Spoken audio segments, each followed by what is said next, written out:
Tout le plaisir est nôtre de vous savoir nombreux en train de suivre cette émission. Mesdames et messieurs, merci beaucoup de nous faire confiance et bienvenue à nouveau dans votre magazine Entre les lignes. On va, comme d'habitude, scruter les questions d'actualité. On va s'apaisantir d'abord sur l'arrestation du jeune Merdi Mazengo d'Envol, qui est aujourd'hui arrêté sur plainte de Samuel Mbemba, vice-ministre de la Justice. On parlera également de la question constitutionnelle, du changement de la Constitution. On va suivre le point de vue d'un doctorant, que vous avez découvert dans cette émission. Eh bien, on va donc discuter autour de ça. Enfin, nous allons parler de la question liée à la partie Est de la République démocratique du Congo. Vous savez, la partie Est aujourd'hui est en proie à l'insécurité. Le dimanche dernier, le chef-lieu de Massissi, Massi Centre, est tombé sous pavillon M23. Information confirmée par plusieurs médias nationaux et internationaux ainsi que plusieurs témoins sur place. Dans ce numéro, nous recevons spécialement pour cette émission Monsieur Patrick Moulumba. Monsieur Patrick Moulumba, il est coordonnateur de la cellule de communication du parti CRD. CRD, c'est la Convention pour la République et la démocratie, parti politique cher à Monsieur Christophe Mbosso, deuxième vice-président de l'Assemblée nationale. Monsieur Patrick Moulumba, bienvenue et meilleurs vœux à vous. Merci, meilleurs vœux à vous également, très cher Dan. Je suis très heureux de participer à cette émission. D'abord, de répondre à l'invitation que vous m'avez faite. Oui. Et donc, c'est un honneur pour moi de prendre part à cette émission, de participer à cette grande édition et pour livrer, parler du Congo à travers ce que nous aurons à développer dans ce que nous allons produire comme idées, réflexions. Mais voilà. Merci beaucoup une fois de plus. Je vous en prie. Quelles sont les relations entre Jean Delis Esanga et Samuel Mbemba aujourd'hui? Disons que je pense que ce sont deux Congolais. Des Congolais avec des caractères différents. Des Congolais avec des horizons différents. L'un, un Congolais qui aime son pays, qui sert son pays en tant qu'aujourd'hui vice-ministre de la Justice, en charge du contentieux international, et de l'autre, avec un passé très déplorable. Je vais vous rappeler qu'il fut rebelle. Et donc, voilà, ce qui les unissent, c'est le Congo. C'est qu'ils sont tous des fils du même pays, Congo. Mais avec des actifs différents. L'un, un patriote, Samuel Mbemba Tanda, qui sert son pays. Et l'autre, je dirais, il se cache derrière l'opposition, mais il ne l'est pas patriote. Il ne l'est pas, et d'autant plus qu'il a un passé déplorable. Nous le connaissons tous. Il fut un rebelle, il a touché les armes et il a fait couler le sang des Congolais. Voilà que... Donc vous voulez dire que dans ce que nous vivons aujourd'hui dans l'Est, il est aussi content. Il est aussi... Mais disons que ce qui se passe aujourd'hui, ce sont des tentacules en termes de temps de ce qu'ils ont posé comme acte autrefois, quand il le fit encore rebelle. Donc, ce que nous vivons aujourd'hui, c'est la continuité de leurs actions. Ceux-là, ce sont des rebelles, comme lui également l'était autrefois. Mais ce que nous ne comprenons pas, c'est l'acharnement dans son chef, contre un digne fils du pays qui fait son travail pour la République. Samuel Mbemba, écoutez un peu le communiqué d'Envol sur le cas Merdi Mazengo. Envol dit ceci: le vice-ministre de la Justice abuse de son pouvoir pour séquestrer un adversaire politique. Quand Luka n'est pas une chasse gardée de Samuel Mbemba pour persécuter M. Merdi Manzengo, président sectionnaire d'Envol, il a été séquestré. Où ça? Ce sont des fausses accusations. C'est d'ailleurs la raison pour laquelle nous avions monté au créneau pour dénoncer justement cette manipulation politicienne. Écoutez, cher Dan, vous savez, Excellence, M. Samuel Mbemba est un homme de principe, est un homme épris de paix. Il est de l'école de Mbosso, il ne faut pas l'oublier. Et vous savez qui est Mbosso. Mbosso est caractérisé par la paix, la tempérance, l'attente, l'amour. Vous voyez, j'en passe eux le meilleur. Mbosso, et donc, qui a été avec Mobutu, qui a été avec oui. Mbosso a été avec Mobutu. Et le fait d'être avec Mobutu, de traverser les âges, de traverser les générations, lui a donné une certaine épaisseur politique. Ce qui a fait de lui aujourd'hui qu'il soit admiré en tant que sage de la République. L'honorable deuxième vice-président de l'Assemblée nationale, Christophe Mbosso, on l'appelle le sage de la République, le patriarche de la nation. C'est justement fort de toutes ces expériences accumulées de l'époque de Mobutu, parce qu'il a traversé les âges, comme je le dis tantôt, de Mobutu, Kabila et consorts. Et ça lui a donné de l'épaisseur. Le Congo a avancé avec depuis que Mbosso est aux affaires. Non, il ne faut pas voir l'avancement ou il a contribué à le non-avancement du Congo sur la personne. Il n'a pas contribué négativement. Bien au contraire.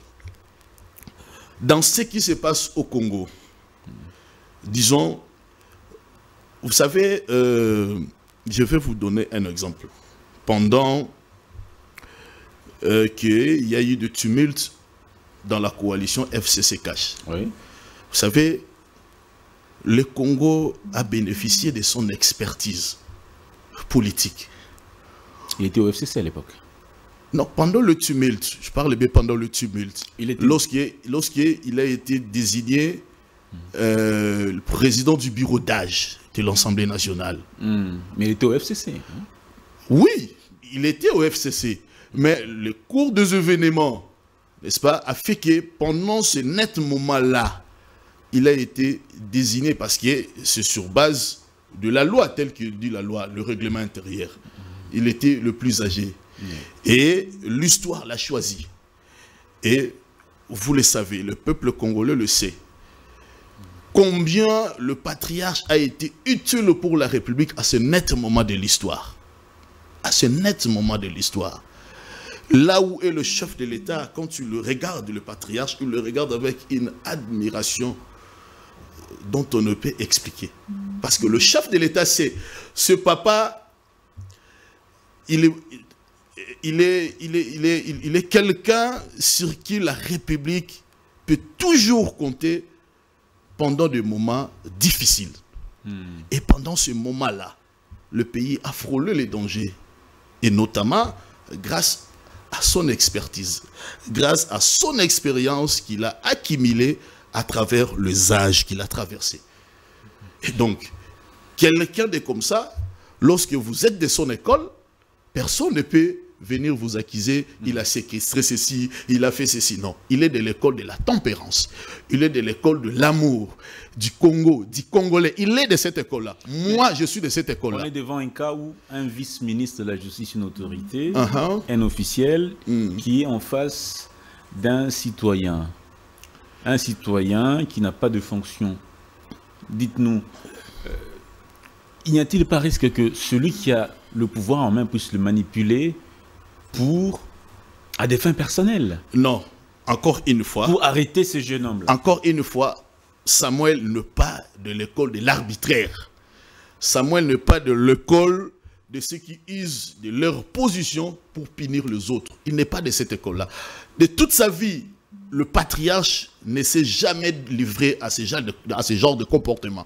Et donc, lui, Samuel Mbemba, en tant que son disciple, y compris nous autres, en tant que les disciples de patriarche, on ne peut peut jamais se permettre de se livrer dans de tels débordements. Le problème, c'est que oui. Notre ami Merdi Manzengo s'est mal comporté. Qu'a-t-il fait exactement? Et cela à maintes reprises, il s'est comporté de manière provocante, de manière à saper l'honneur de quelqu'un qui est en train de servir la République.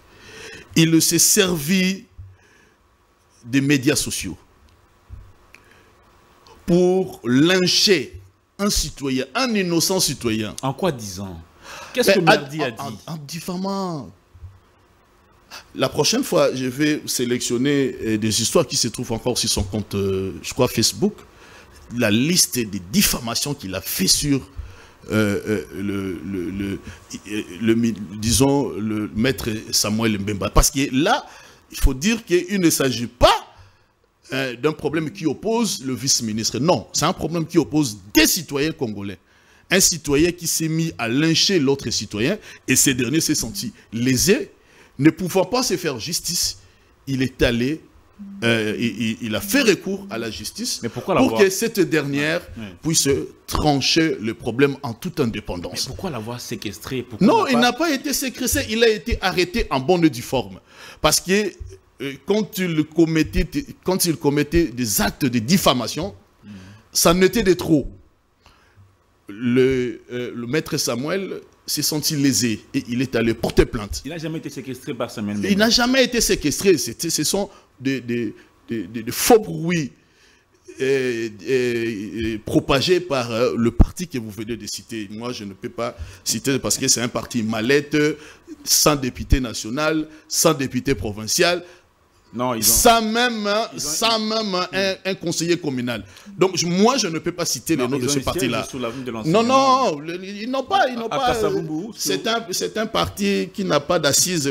Moi, je ne peux pas me permettre de prononcer le nom de ce parti-là. Le parti que vous avez cité, il est entré... Voilà une autre diffamation. C'est d'ailleurs la raison pour laquelle nous les avons mis en garde. Que s'ils continuaient dans cette logique de lynchage médiatique, comme l'a fait d'ailleurs ces garçons, eh bien, Maître Samuel, nos avocats et ses avocats sont déjà mis en alerte de telle manière que si ces partis-là continuent dans cette aventure de saper l'image d'un honnête messier, eh bien, il sera poursuivi. Qui sera poursuivi? L'autorité statutaire de ce parti. L'autorité statutaire d'Envol sera poursuivie. Sera poursuivie. Pour quelle raison? Eh bien justement, c'est son parti. C'est son parti. C'est son parti. C'est lui qui juridiquement est responsable de ces partis en tant que président. Mais l'infraction est individuelle, Maître Samuel Mbemba. Non, ceux qui le produisent là, à travers des communiqués, c'est le parti là que vous avez cité. Est-ce que ceux qui s'attaquent à Samuel Mbemba l'attaquent au nom de l'Envol ou à leur nom propre, personnel? Non, mais les communiqués que vous venez de citer, vous m'avez cité les noms du parti à travers leurs communiqués. Ils ont fait c'est encore des diffamations ce qu'ils le propagent là. Vous avez séquestré. Voilà. Séquestré. Voilà. C'est un mensonge grossier, alors que la plainte a été déposée formellement, en bonne et due forme, concernant le propos diffamatoire de ces garçons. Et pendant ce temps-là, le monsieur il pensait être malin pour fuir à Brazzaville. Et lorsqu'il sera de retour aussi, il pensait que l'affaire sera close, on va oublier. Non, mais l'affaire était déjà en justice parce que la plainte a été déposée. C'est alors quand il est revenu et que la justice a mis la main sur lui. Et la procédure se poursuit normalement. Mais aujourd'hui, où se trouve Merdi Manzengo? Où est-ce qu'il est détenu aujourd'hui? Merdi Manzengo est détenu, la justice le détient. Oui, mais le détient à Makala ou au parquet? En attendant la poursuite du processus. en attendant la poursuite du processus. Mais il est où? On veut savoir, l'opinion veut savoir où se trouvent ces gens. Il est détenu dans quel endroit? Il est à l'ANER? Il est au parquet? Non, il n'est pas à l'ANER. Il est à Makala? Où est-ce qu'il est exactement? Il est à Makala. Parce que la procédure, 48 heures après, il a été au parquet, après, il est à Makala, en attendant la procédure, les procès qui vont bon train. Voilà. Et donc, il n'y a pas séquestration. Maître Samuel Mbemba a été attaqué verbalement par des propos diffamatoires. Maître Mbemba qui a porté plainte. Oui, c'est citoyen Maître Mbemba Samuel qui a porté plainte contre un autre citoyen qui s'est servi des médias sociaux pour diffamer un citoyen honorable, un digne citoyen qui est en train de servir son pays. Alors, dans les points de presse que vous avez animés, vous avez dit que Merdi Manzengo est notamment arrêté pour viol. Est-ce que c'est Maître Mbemba qui s'est plaint pour viol? Non, non, c'est-à-dire que il y a deux cas et puis il y a deux personnes. Il y a un autre plaignant pour le vol et Maître... C'est viol ou bien vol? Viol. Viol. Elle a violé une femme. Voilà. Et Maître Samuel, c'est pour des propos, pour, comment on dit, l'infraction de droit commun. Il l'a diffamé plusieurs fois, à maintes reprises, pendant un long moment. Maître observé dans l'espoir qu'il pourra s'arrêter à un certain moment. Et maintenant, le monsieur s'est plaisé de continuer sur cette allure-là, de salir l'image de quelqu'un qui lui a rien fait, mais alors rien fait. Mais pour quelle raison un monsieur, j'imagine, puisqu'il est responsable, il est président sectionnaire d'un vol, un matin, il va se réveiller, il commence à diffamer une... Peut-être que pour qu'est-ce qui le pousse si ce n'est pas fait de son propre chef, peut-être qu'il aurait reçu des ordres quelque part. Peut-être aussi de son parti. Parce que son parti continue son œuvre. En faisant quoi? En diffamant. En quoi disons? Non, mais ce qu'ils ont dit là, ce sont des mensonges grossiers. Donc, c'est-à-dire, ils sont spécialistes dans la diffamation. Mais pourquoi en vol? Pourquoi en vol va avoir comme idée ou projet de diffamer Samuel Mbemba? Que gagnerait l'envol? Ça, c'est une très bonne question. Je pense que ce parti-là, avec son président, en veut à son excellence, monsieur le vice-président, monsieur le vice-ministre de la Justice, tout simplement pour, je crois, 4 ou 3 points. Premièrement, Maître Samuel Mbemba fait partie des dispositifs politiques dont dispose le chef de l'État pour la campagne de la révision ou du changement de la Constitution. Vous êtes sans ignorer comment ils peuvent balancer les images, comment Maître Samuel est en train de drainer des foules. Nous étions au stade Vélodrome à Kitambo. Vous avez vu comment Maître Samuel Mbemba, à lui seul, il a mobilisé plus que toute l'opposition réunie, plus que toutes les Fayoulou, les Mukwege, les Kabila, les autres là, les Katumbi, l'étranger, et tous les autres là réunis, Samuel Mbemba. Ne dites pas ça, Samuel, je m'assume. C'est un Congolais. Je m'assume. J'assume, ce sont mes propos. C'est un Congolais. Je les assume, ne vous en faites pas. S'il faut le répéter, je le répéterai 1001e fois. Je l'assume. Arrêtez ça. Donc, Samuel, il est à lui seul. Il le mobilise plus que toute l'opposition réunie. Je pense qu'il y a déjà ça doit créer de l'aversion dans le cœur des acteurs de l'opposition, y compris le président du parti que vous venez de citer. D.I.C. Sanga. Justement. C'est un rebelle, moi je ne cite pas le nom des rebelles. Deuxièmement, je pense que c'est aussi ça. Le fait que lui, il est rebelle, et Samuel Mbemba ne l'a jamais été, c'est un digne monsieur. Est-ce qu'il est rebelle? Il l'a été. Il a été. Oui, il a touché aux armes. Il a fait couler le sang des innocents congolais. Il est comptable de 10 millions de morts. des Congolais. Il est comptable. Il a été rebelle. Il a touché les armes. Non, n'attaquez pas une personne. Une personnalité. Ici, nous parlons de la plainte. Bon, moi, je suis en train de réfléchir. Hein, je suis en train de vous me poser la question. Je suis en train de réfléchir. Certainement, ça doit être pour ces raisons-là. Mais vous savez. Mais c'est très grave ce que vous dites là. Vous dites qu'il a fait couler le sang des Congolais. Oh, mais il fut rebelle. Il fut rebelle. Comment être rebelle et ne pas faire couler le sang des innocents? Ça ne sait. Donc, être rebelle, c'est vous êtes à 0 pas des actes de crimes de guerre et consorts. Qui dit crime de guerre, c'est faire couler le sang des innocents. Je m'abstiens de dire qu'il a violé. Je m'abstiens de le dire. Mais c'est un rebelle. Cette émission n'est pas une émission d'attaque personnelle. Hein? Je vous en prie. Oui, mais s'il vous plaît, Monsieur Patrick Moulumba, parlons du viol. C'est-à-dire qu'il y a d'autres plaignants sous le viol. Oui, il y a un autre plaignant. La plainte a été déposée à la fois. Maître Samuel avait déposé sa plainte, mais également les autres ont déposé la leur pour le cas de viol. Donc, c'est-à-dire que ce sont des... Qui est le plaignant pour le viol? S'il est arrêté, nous, on n'a fait que relever, sans pour autant entrer mais il est dans le dossier, dans le viol ou bien les deux, et le viol et la diffamation. Nous, en ce qui nous concerne, nous, c'était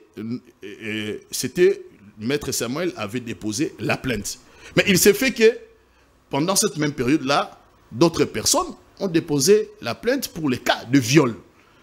Donc, c'est-à-dire, on n'a fait que relever pour faire taire toute le malbouche qui parlait au même moment, pendant la même période. Oui, ça s'est fait certainement de manière simultanée. Le vice-ministre, le ministre, Maître Samuel, a déposé la plainte pour des raisons de diffamation et comme vous l'avez dit. Voilà. Et d'autres personnes ont mené une action pour le cas de viol. Et on l'a fait que relever, sans pour autant en savoir, non, on l'a fait que relever. Et bien voilà, on a dit, si votre type-là se trouve aujourd'hui entre les mains de la justice, les raisons sont deux. Un, parce qu'il a violé, parce que c'est un cas avéré, la plainte a été déposée. De deux, c'est le problème de diffamation. Et nous avons plus, vous allez lire, dans la mise au point, nous nous sommes attelés sur ce qui nous concerne nous. Sur ce qui nous concerne, sans pour autant chercher à savoir. Donc on s'est limité qu'il y a voilà, notre cas, c'est les viols. Voilà. Mais aujourd'hui, pour que Maître Samuel Mbemba retire sa plainte, qu'est-ce qu'il faut? Bon, je pense que ça, moi je ne saurais, parce qu'on n'a pas encore discuté de ça. Hein, je sais qu'auparavant, une démarche de la famille de jeunes avait été entreprise, mais malheureusement, cela n'a pas abouti parce que lui-même, le concerné, n'a pas voulu cette voie-là de la sagesse entreprise par sa propre famille. Vous voyez? Et puis, ben voilà. Sa famille voulait quoi même? Non, la famille a voulu que les choses soient traitées à l'amiable. Ils étaient sages. Et le maître Samuel était totalement ouvert. Mais la porte s'est fermée par le fait, non de maître Samuel, plutôt de le concerner lui-même. Pourquoi il a fermé là? Qu'est-ce qui s'est passé exactement? Qu'est-ce que la famille est allée demander à Maître Mbemba? La famille est allée solliciter le traitement à l'amiable. Oui. N'est-ce pas? Oui. Parce qu'ils se connaissent, enfants des Kalouka. Et c'est d'ailleurs pour ça, Maître Samuel, quand ces garçons avaient commencé avec son entreprise contre Maître Samuel, ça a étonné même les notables et les Kalouka. Mais comment Mouanaoya Moukeo il peut se permettre de faire ça contre son grand frère? Ça a étonné tout le monde. Vraiment. Et puis le Maître Samuel, il a laissé. Bon, c'est un petit, il ne sait pas, c'est peut-être qu'avec le temps, il va abandonner, il va me chercher. Et puis, mais malheureusement, il n'a jamais abandonné.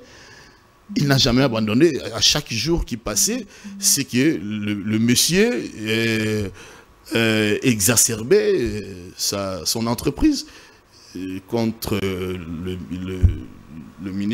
vice-ministre Samuel Mbemba. Et puisque ça devenait de trop, alors Maître Samuel s'est senti obligé de recourir à la justice pour que cette dernière puisse trancher. Donc la famille a voulu régler la question, le problème à l'amiable, ouais. Mais Maître Samuel Mbemba n'a pas voulu.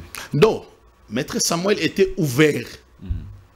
Il était d'ailleurs ouvert, il était d'ailleurs content parce qu'il ne pouvait pas imaginer quelqu'un qu'il connaît, c'est un tas petit qu'il connaît. Il connaît bien Merdi Manzengo. Il connaît, ils sont tous des enfants du même quartier. Vous voyez?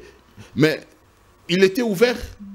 Maintenant, la démarche n'a pas abouti par le fait, non pas du vice-ministre, mais du fait de lui-même les concerner. Il n'a pas voulu faire aboutir cette démarche-là pour des raisons qui lui sont siennes. Voilà. Mais aujourd'hui, si vous devez donner conseil à Merdi Manzengo d'abord et à Envol, qu'est-ce que vous leur direz? Simplement, au parti Envol, d'abandonner la démarche, l'entreprise incivique, comme l'a fait son membre et qui lui a conduit là où il est.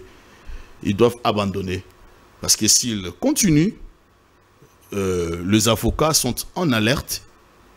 Ils vont porter plainte contre le responsable de ce parti. Ils doivent arrêter. Ils doivent arrêter de salir l'image d'un digne fils du pays qui chaque jour, il est en train de se battre pour faire évoluer la stratégie du président de la République telle qu'il a mise en place pour mettre en difficulté le régime du criminel Kagame. Responsable statutaire, c'est Deli Sesanga. En d'autres termes, vous voulez dire que si ça continue, vous allez porter plainte contre Deli Sesanga? Si c'est lui le responsable de ce parti-là, je pense que c'est logique. Vous allez porter plainte? Je pense que c'est logique. Parce que, puisqu'il a été rebelle, et aujourd'hui, il est parmi ceux-là qui est en train de combattre le chef de l'État, Félix Antoine Tshisekedi Tshilombo, et qu'une grande partie de l'opposition congolaise s'est alliée à Kagame, puisqu'ils sont en train de soutenir les activités du M23. Attendez. Et donc, les actions que mène le vice-ministre de la Justice en charge du contentieux international contre Kagame et son pays, le Rwanda, ne plaît pas à un certain nombre des opposants congolais. Donc, certainement, le monsieur que vous citez là fait partie de ces opposants-là qui ne sont pas contents de l'action que mène le vice-ministre contre Paul Kagame. Donc, et il doit tout faire pour saper l'image du vice-ministre et le décourager dans ses efforts pour faire aboutir la stratégie du chef de l'État en ce qui concerne la justice pour le Congo contre celui-là même qui a causé des morts sur la terre du Congo. C'est quoi le lien entre Kagame et Sesanga aujourd'hui? Le lien? C'est quoi le lien entre les deux? Le lien, c'est que vous avez suivi le ministre des Affaires étrangères du Rwanda et qui s'est permis de s'ingérer dans le débat politique congolais sur les débats autour des changements de la Constitution ou non. Il s'était invité pour dire que non, il ne peut pas y avoir les changements de la Constitution. Au nom de quel principe le ministre des Affaires étrangères du Rwanda peut se permettre de se mixer dans les affaires politiques d'un État souverain. Et il a épousé, le Rwanda a épousé la ligne stratégique de l'opposition. Et le jour où le Rwanda, ce Rwandais avait prononcé ce discours sur le Congo en ce qui concerne le débat, l'opposition était en effervescence. Y compris le monsieur que vous citez là. Et donc, on peut établir que l'opposition est en mèche avec le régime criminel du Rwanda. Parce que tous deux, ils se rencontrent. Ils ont fait alliance, ils ont fait, comment le terme m'échappe.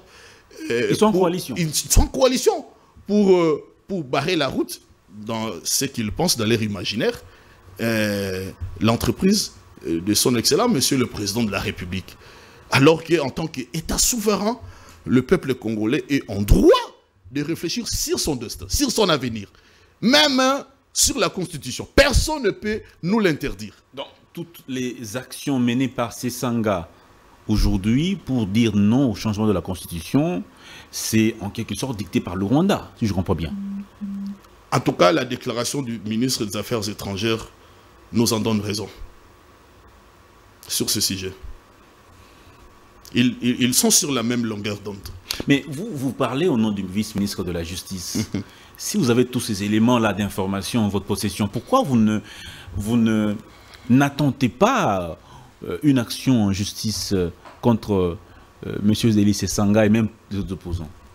Non, je pense que... Parce que vous avez toutes les preuves. Je pense que la question n'est pas, très humblement, très modestement, la question n'est pas si nous avons le preuve, est-ce qu'il ne faut pas intenter. Non, c'est-à-dire... Pourquoi on ne l'arrête pas? Puisqu'il y a des éléments de preuve, il y a un lien, comme vous le dites. Pourquoi on ne les arrête pas? Pourquoi on ne l'arrête pas? Parce qu'ils sont en train de coopérer avec l'ennemi. Vous aurez souhaité qu'on les arrête. Pour ça, je suis tout à fait d'accord. Je partage votre point de vue. Non, je pose la question, mais pourquoi ils ne sont pas justement, arrêtés? votre question, c'est un point de vue, justement. Si c'est ce que vous souhaitez, moi, je le partage. Et au service du renseignement, du service de sécurité de CIA-Télé. De CIA-Télé. Voilà, tout ce que je peux dire. Monsieur Patrick Mulumba, on va avancer avec la théorie mise en place par Maître Samuel Mbemba Tanda. La théorie juridique sous les consensus différés. C'est quoi cette théorie? Et donc, voilà. Cette théorie, le ministre, il avait exposé... Oui. Le ministre, il avait exposé pour la première fois lors d'une activité scientifique qui a réuni lui, le vice-ministre, et la corporation, l'organisation des étudiants du Congo. C'était au Salon Rouge du ministère des Affaires étrangères. Il réfléchissait autour de la question du banditisme urbain, mais aussi autour de la question d'actualité sur le changement ou non de la Constitution.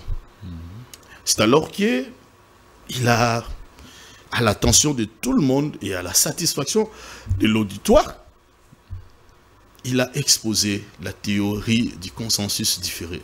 En fait, c'est quoi les consensus différés? Excellence Samuel Mbemba dit, en tout cas, en ce qui me concerne moi, si ça ne dépendait que de moi, et que l'intérêt supérieur animait chacun des acteurs politiques congolais, qu'ils soient de l'opposition ou de la majorité, le débat ne devrait pas avoir lieu. Pourquoi? Eh bien parce qu'il y a un consensus qui s'est dégagé sur ce débat, sur cette question-là. Et quand est-ce que ce consensus s'est dégagé? Il dit, lorsque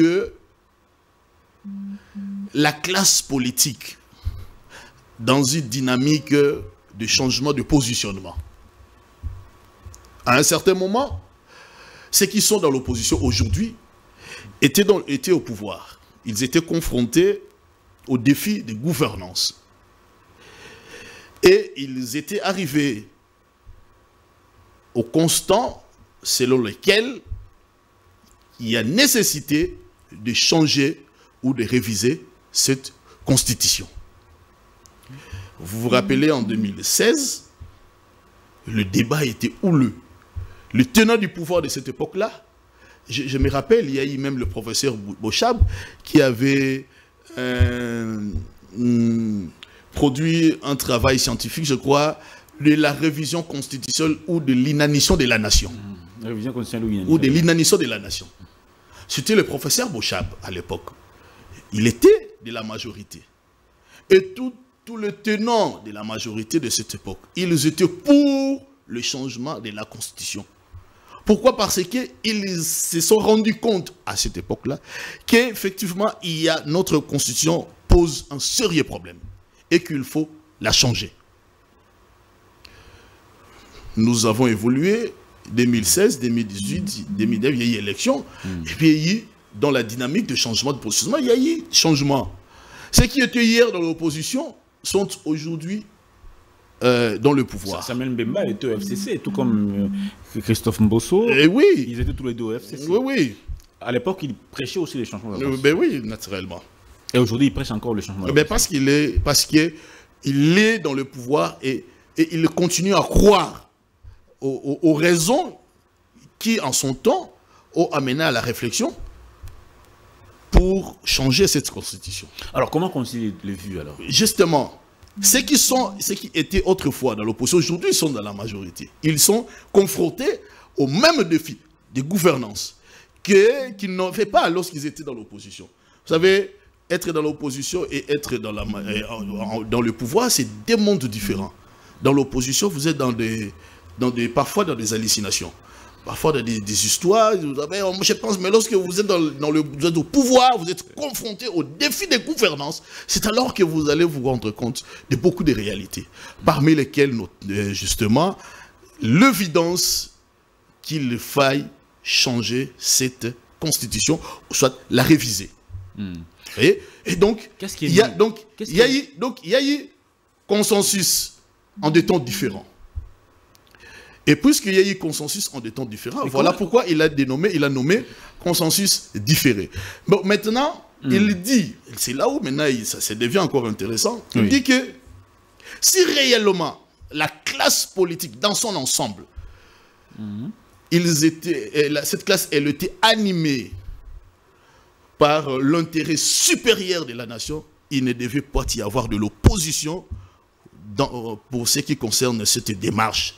C'est une démarche salvatrice pour le pays, le changement de la Constitution. Il ne devait pas y avoir de l'opposition. Parce que ceux qui sont au pouvoir, ceux qui étaient au pouvoir hier, aujourd'hui sont dans l'opposition, mais ils ne pouvaient pas se dédier. Si vraiment c'est l'intérêt général qui les anime, ils allaient dire, ah non, non, mes frères, c'est là qui continuent encore à être dans l'opposition depuis 2016, 2018 et jusqu'aujourd'hui. Non, mon frère, attendez, nous étions là où ils sont. Nous connaissons les vérités, les réalités, nous les connaissons. Nous en étions bités, tel défi, voilà. En tout cas, nous étions arrivés à cette conclusion, à cette évidence qu'il faille changer cette constitution. En tout cas, pour ça, pour l'intérêt supérieur de la nation, soutenons cette démarche. Si seulement si l'intérêt général anime notre classe politique. Mais malheureusement, ce sont les intérêts privés. Voilà pourquoi personne refuse de se rendre à l'évidence. Même ceux-là qui étaient hier au pouvoir, qui ont produit des théories pour soutenir l'idée du changement de la Constitution. Ils en ont même produit des ouvrages. Je venais de citer tantôt le livre du professeur Bochab entre la révision de la Constitution ou l'inanition de la nation. Mais c'est qu'ils sont, tellement qu'ils sont aujourd'hui dans l'opposition et qu'ils sont animés par l'intérêt personnel, les intérêts politiciens, ils se sont dédiés.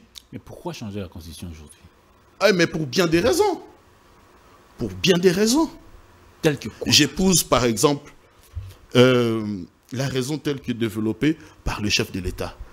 Par exemple, la perte du temps que la République en est victime pour la mise en place des institutions juste après la prestation de serment du président de la République. Nous perdons 60 jours, disons, un mois pour le travail comme le dispose la Constitution en son article 78. Il dit le président de la République nomme le Premier ministre au sein de la majorité après consultation de celle-ci. Si une majorité n'est pas dégagée, il confie une mission, comment le terme, d'information. Une mission d'information pour 1 mois.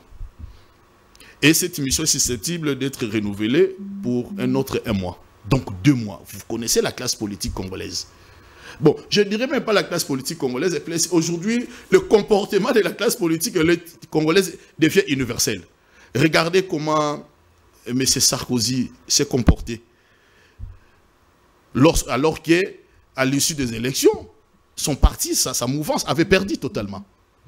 Mais regarde comment il s'est comporté. Lui qui, au travers de son ministre, il s'était permis de manière désobligeante de dénigrer l'élection du président de la République en 2018. Le qualifiant, vous vous souvenez de Jean-Yves Le Drian, qualifiant cette élection du compromis à l'africaine. Et c'est que lui, il est en train de faire en France. D'abord, la nomination de celui qui venait d'être destitué, là, le premier ministre Barnier, je crois. Et ensuite, Bayrou, c'est lui qui vient de lui. Donc, il commence à se comporter comme les Africains qu'il a voulu dénigrer autrefois, à travers son ministre des Affaires des étrangers. Là, vous parlez de Macron. Je parlais bien de Macron. Vous voyez? Et donc, il faut que nous nous mettions d'accord pour voir comment il faut arrêter cette perte de temps. Mais certains pensent que c'est une initiative dangereuse qui risque de conduire à la partition, pour ne pas dire à la balkanisation. Non, ce sont des gens qui ont en train de... ils veulent... disons, ils veulent vous faire peur à l'opinion. Vous avez suivi Monseigneur Fulgence Mouteba, président de la... Non, celui-là, c'était... C'est quoi? Le politique qui se refuse de se débarrasser de sa soutane pour continuer à tromper l'opinion. C'est un acteur politique, ne vous en faites pas. C'est un opposant, il se comporte en opposant. Le monsieur que vous venez de citer, c'est un homme de Dieu ne peut pas être dangereux pour la République, pour la société. Il est dangereux. Il est extrêmement dangereux. Pourquoi? Il tient des propos extrêmement dangereux. Vous savez, je vais vous révéler une chose. Il y a une certaine opinion qui tente de désorienter la réalité en disant oh non, bah, le chef de l'État, quand il parle, quand il est au Kassai, il dit Machi Amoumenou et il tribalise, mais vous savez, l'action qu'avait fait l'autre fois, le monsieur que vous venez, les politiciens en soutane là que vous venez de citer. Attention. Il avait fait, j'assume mes propos, ne vous en faites pas. Un peu d'égard, c'est j'assume mes propos. NAB. Non, mais il faut dire les choses telles qu'elles sont. En fait, il est abbé pour ceux qui pensent qu'il est. Moi, je sais que ce monsieur-là, comme ses copains de l'autre là, c'est lui. Ce sont des acteurs politiques au même titre que les Katumbi, les Fayoulou, j'en passe et le meilleur. Ce sont des politiciens. Comme les Samuel Mbemba. Il faut, moi je le vois, quand je le vois, je ne le vois pas en soutane. Quand vous le voyez en soutane, je le vois en cravate, costume, avec un sourire narquois. Exactement comme les acteurs politiques. Non, ça c'est pour tromper. La Bible, ce n'est que pour tromper. Je ne me refuse de dire des choses aussi de manière crue, de vérité absolue. Je ne peux pas les dire ici. Mais il y a des choses à dire sur ce genre-là. Il y a des choses à dire. Ils ne travaillent pas pour que ce pays connaisse le développement. Non. Vous savez, j'étais en train de dire ici, il avait initié un truc du genre la réconciliation entre les Katangais. Vous le savez, non? Mais imaginez-vous, essayez d'imaginer que quelqu'un du Kassai mène une telle action, la réconciliation kassaïenne. Vous allez voir comment l'espace médiatique sera inondé, sera débordé. Voilà les Kassaïens, des tribalistes, ils vont accuser les Kassaïens de tout le monde. Mais Fulgence l'a fait. Là, personne l'a accusé d'être tribaliste. Est-ce que c'est un problème si Justement, autant ça ne l'est pas. Autant quand le chef de l'État dit Machi Amoumenou, quand il est au Kassai, ça ne peut pas faire un problème. Mais pourquoi les gens en font un problème? Il est le chef de tous les Congolais. Mais lui, là, il n'est pas le prélat de tous les Congolais. S'il l'est vraiment. À défaut de l'être. Monsieur Patrick Moulumba, alors, dites-nous aujourd'hui, Monsieur Patrick Moulumba, on va prendre la dernière question. Peut-être pour finir, parce qu'on a fait presque je me permets, il fallait dire un élément sur les consensus différés, parce que je l'ai expliqué de quoi il s'agit, son contour, mais le maître pose des conditions pour qu'il y ait un consensus, différé. Il dit, il doit y avoir des conditions. La première, c'est qu'il doit y avoir les mêmes acteurs, dans des temps différents. Les acteurs doivent être les mêmes. Et deuxième condition, c'est que la matière doit être la même. Donc, le consensus différé doit l'être autour des mêmes acteurs, quand bien même dans des temps différents, mais aussi autour d'une même matière. En l'occurrence, ici, le changement ou pas de la Constitution. Et les acteurs de 2016 et aujourd'hui sont les mêmes acteurs qui se sont interchangés de position à l'aune du temps.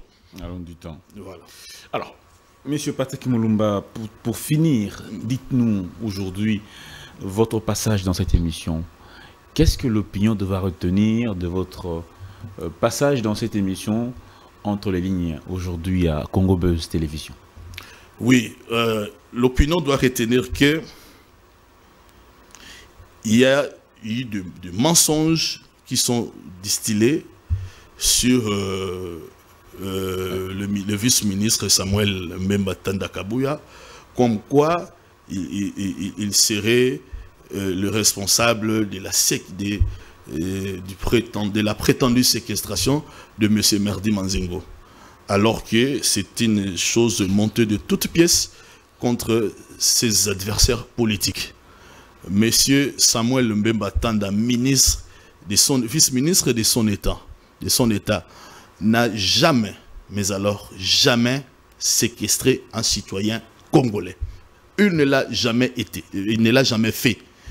Il ne peut pas le faire. Pourquoi? Parce qu'il est de l'école de Mboson Kodia qui prône de valeurs sociétales, de valeurs humaines, de valeurs qui participent à la cohabitation pacifique, qui participent au vivre ensemble, au bien vivre ensemble entre le citoyen d'une même société. Et donc, M. Samuel Mbemba a été victime du lynchage médiatique de la part de M. Merdi. Ce dernier s'est permis de diffamer pendant plusieurs périodes, pendant une très longue période, j'allais dire. Pendant une très longue. Il a été d'ailleurs large, il a fait preuve de largesse en espérant que le monsieur allait, comme on dit, se repentir de ce comportement de brigand. Malheureusement, le monsieur a continué son bonhomme de chemin portant diffamation à travers les médias sociaux sur un innocent monsieur, sur quelqu'un qui sert la République. Je citais son excellent monsieur le vice-ministre de la Justice. Et donc, les différends qui opposent les deux, ça n'a rien à voir avec le fait qu'il soit ministre. Non, non. Le ministre avait porté plainte en tant que citoyen congolais. En tant que citoyen congolais qui s'est senti lésé. À part le fait d'être ministre, c'est un citoyen congolais. À part entière. Comme vous et moi. Oui. Voilà. Donc, il s'est senti lésé et il a porté plainte. Okay. Et la justice s'est saisie du dossier. Nous, tant que nous sommes là, la justice continue sa procédure normale sur cette affaire. Merci beaucoup, Monsieur Patrick Moulumba. Monsieur Patrick Moulumba est donc coordonnateur de la cellule du parti politique CRD, Convention pour la République et la démocratie, le parti politique dirigé par Monsieur Christophe Mbosso Kodia, qui est donc deuxième vice-président autorité politique de ce parti politique, membre de l'Union sacrée de la nation, qui défend justement l'initiative de changement, voire de révision de la Constitution. Merci à vous tous qui nous suivez de par le monde. Merci particulièrement à tous les enfants du camp Luka. Camp Luka, vous nous êtes chers. Portez-vous bien. On se retrouve donc très très vite sur votre chaîne Congo Buzz Télévision. Au revoir.